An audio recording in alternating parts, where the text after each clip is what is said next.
Socially, we've got to help them grow.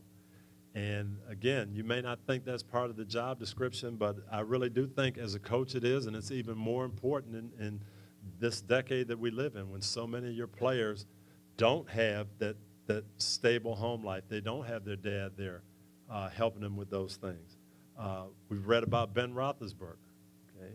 And I know for a fact Ben didn't grow up in the same house with his dad, and somebody, whether it's Mike Tomlin, somebody's got to sit down with him and say, Ben, if you keep having sex with people you don't know, it's going to burn you. Somebody's got to get that message to him, and it might be his coach that's got to tell him that. The alcohol and the drugs issue. I just read where a couple of general managers in the NFL said that they're going to have to change their opinion on things. It used to be that if a guy came to the combine and he had a drug history, marijuana history, they would red flag him as a guy maybe we can't draft. So many guys in this year's group had marijuana history that they said, hey, maybe we can't do that. Maybe we can't red flag everybody because it's just, maybe that's just the way it is now. Some way, somehow, we've got to tell our young guys that, hey, you get involved with the wrong things, with alcohol, marijuana at the wrong times, it's going to be dangerous. It's going to affect your future. It's going to affect your family in a bad way. And I think it's critical, again, because I say that there's not always that message from society and not always that message at home. Is it easy to do? Is it something we're always comfortable with? Maybe not, but I think it's part of coaching. And then helping them grow spiritually. I think that's important. For me, it was a priority. My favorite verse in the Bible is from the book of Matthew. Christ asked a question, what would it profit a man to gain the whole world but forfeit his soul?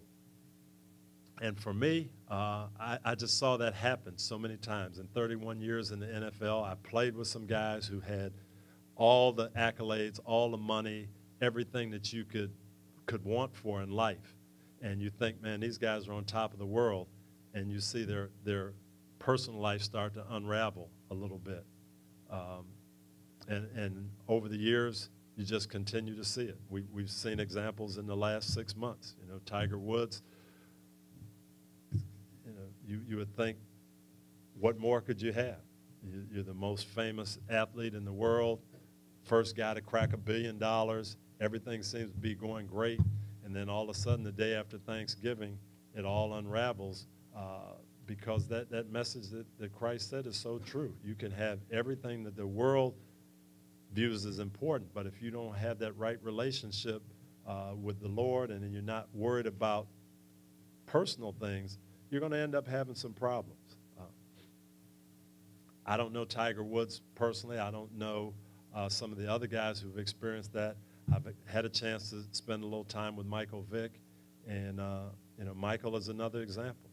He was the highest paid player in the league, had great endorsements from Nike, from Gatorade, and he would be the first to tell you, he didn't grow up in the best of environments, but he had some people that were in his corner, people that helped him. He didn't always listen to Coach Beamer. He didn't always listen to Coach Reeves, but those guys were there trying to direct him in the right way, and I think that's important. It's part of the job description. So we've got to do that. We've got to help our young players develop, and that's what Coach Noll believed in.